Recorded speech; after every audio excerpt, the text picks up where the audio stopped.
La acción humana, Tratado de Economía, por Ludwig von Mises, 154.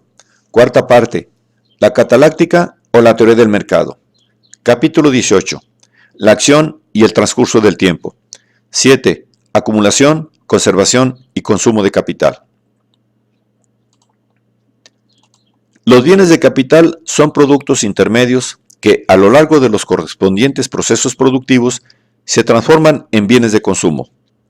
Todo bien de capital, incluso aquellos que no suelen calificarse de perecederos, se consumen, bien sea por desgastarse en el curso del proceso productivo, bien sea porque aún antes de llegar tal momento, una variación de las circunstancias del mercado lo priva de interés económico. No cabe pensar en mantenerse invariable un fondo de bienes de capital. Son estos transitorios. La idea de una perdurabilidad de la riqueza es fruto de la planificación y la acción conscientes. Pero esa permanencia solo puede predicarse del capital si utilizamos el concepto como lo hace la contabilidad. Los bienes de capital jamás son perpetuos. La idea que el vocablo designa no tiene representación alguna en el universo físico de las cosas tangibles. Existe solo en la mente de quienes planean. Es un elemento del cálculo económico. La contabilidad de capitales tiene un solo objetivo.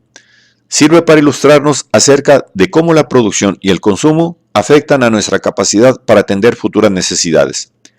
Resuelve la incógnita referente a si la conducta adoptada incrementa o restringe la futura productividad de nuestra actividad. Aun quienes no se hallan en situación de recurrir al cálculo económico, advierten la utilidad de conservar los bienes de capital de que disponen y de mejorarlos, lo cual les induce a proceder en consecuencia. Los primitivos cazadores y pescadores veían claramente la diferencia entre mantener en buen uso sus instrumentos y aparejos y consumirlos y desgastarlos sin reponerlos convenientemente. El anticuado labriego, que rutinariamente se limita a seguir las normas tradicionales e ignora hasta la existencia de la contabilidad, sabe bien la importancia que para él tiene mantener intangible el capital constituido por sus aperos y ganados. La sencillez de una economía estacionaria o escasamente progresiva permite actuar acertadamente aún prescindiendo de la contabilidad de capitales. Mantener unas existencias de bienes de capital sustancialmente invariadas puede lograrse bien sea produciendo nuevas piezas a medida que las antiguas se desgastan o bien acumulando provisión de bienes de consumo para en su día dedicarse con exclusividad a esa reposición sin tener que reducir por ello el consumo. Pero la cambiante economía industrial no puede prescindir del cálculo económico y de sus conceptos básicos, capital e interés. El realismo conceptual ha enredado la comprensión del concepto de capital. Ha creado una verdadera mitología del capital. Se ha atribuido al capital existencia propia e independiente de los bienes de capital en que se materializa. El capital, se dice, se autorreproduce y por lo tanto garantiza su conservación. El capital, proclama el marxismo, genera beneficio. Todo ello es pura majadería. El capital es un concepto praxeológico, es un producto de la razón, y su lugar está en la mente humana.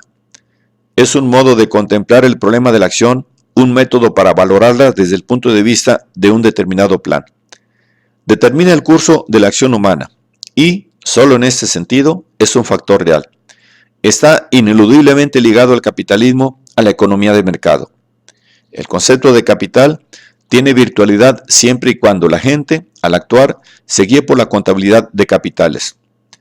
Cuando el empresario ha invertido factores de producción, de tal modo que el importe monetario de las mercancías obtenidas es al menos igual al de los factores consumidos, puede reemplazar los bienes de capital gastados por otros nuevos cuyo valor dinerario sea igual al de los primitivos. Ahora bien, el empleo que se dé a los ingresos brutos ya se destina en la reposición de capital, a la ampliación del existente o a su consumo, depende siempre de una decisión consciente por parte de empresarios y capitalistas.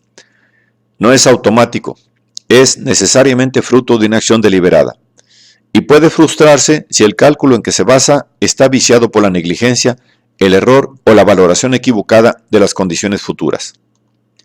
Solo mediante el ahorro, es decir, creando un excedente entre la producción y el consumo, pueden acumularse nuevos capitales. El ahorro puede consistir en una restricción del consumo, pero también puede producirse sin una ulterior reducción del consumo y sin variar el empleo de bienes de capital mediante un aumento de la producción neta. Este incremento puede realizarse de diversas maneras. 1. Por haber mejorado las condiciones naturales. Las cosechas son más abundantes, se explotan tierras de mayor fertilidad, se han descubierto minas de superior rentabilidad, ha disminuido la frecuencia de las catástrofes y cataclismos naturales que tantas veces desbaratan la acción del hombre. Se han reducido las epidemias y las plagas del ganado, etc. 2. Por haberse incrementado la productividad de los sistemas ya anteriormente empleados, sin aumentar la inversión de bienes de capital ni dilatar el periodo de producción. 3. Por haberse logrado reducir los desórdenes institucionales perturbadores de la producción. Son menores las pérdidas ocasionadas por guerras, revoluciones, huelgas, sabotajes y conflictos semejantes. Si los excedentes así producidos se destinan a nuevas inversiones, los mismos incrementarán la producción neta. Resultará entonces posible ampliar el consumo sin reducir la cantidad de bienes de capital disponibles ni restringir la productividad de trabajo. El capital lo acumulan siempre personas aisladas e individuos actuando de consumo, pero nunca la economía nacional o la sociedad. Puede suceder que, mientras algunos actores se dedican a acumular capital, otros estén consumiendo el previamente acumulado. Si ambos procesos son de idéntica cuantía, queda invariada la cifra de bienes de capital disponible. El efecto final es como si no se hubiera modificado la cantidad total disponible de bienes de capital. Esta acumulación de capital evita el tener que reducir el periodo de producción de ciertos procesos. Sin embargo, no se puede recurrir a métodos cuyo periodo de producción sea más dilatado. Desde este punto de vista, podemos decir que ha habido una transferencia de capital. Pero conviene no confundir esa transferencia de capital con la transmisión de propiedad efectuada por una persona o grupo a favor de otras personas o grupos. La compra y venta de bienes de capital, así como la concesión de créditos comerciales, son actos que por sí mismos no implican transferencia de capital. Se trata de transacciones mediante las cuales unos determinados bienes de capital pasan a manos de aquellos empresarios que pretenden invertirlos en específicos proyectos. No son más que detalles particulares dentro de una dilatada secuencia de actos. El efecto conjunto de todas esas actuaciones determina si el éxito o el fracaso del proyecto. El efecto conjunto de todas esas actuaciones determina el éxito o el fracaso del proyecto. Pero ni los beneficios ni las pérdidas provocan por sí acumulación ni consumo de capital. Lo que hace variar la cantidad de capital disponible es el modo en que ordenan su consumo aquellas personas cuyos patrimonios registran las pérdidas o las ganancias. El capital puede transferirse sin o con la transmisión de la propiedad de los bienes de capital. El primer supuesto se da cuando una persona consume capital mientras otra, por el mismo importe, independientemente lo acumula. El caso contrario, en cambio, se produce cuando el vendedor de los bienes de capital consume la suma recibida, mientras el comprador le paga con cargo a un excedente no consumido, es decir, ahorrando parte de sus ingresos netos. Son cosas distintas el consumo de capital y la extensión física de los bienes de capital. Todos los bienes de capital, como decíamos, más pronto o más tarde, se transmutan en productos finales, desapareciendo por el uso, el consumo o el desgaste. Lo único que puede mantenerse, ordenando convenientemente el consumo, es el valor del fondo de capital, nunca los concretos bienes de capital que lo integran.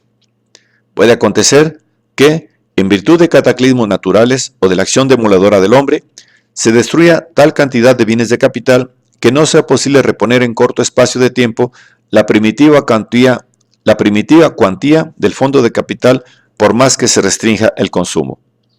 Ahora bien, en todo caso, lo que provoca tal escasez es exclusivamente la insuficiencia de la cuota de ingresos dedicada a tal fin.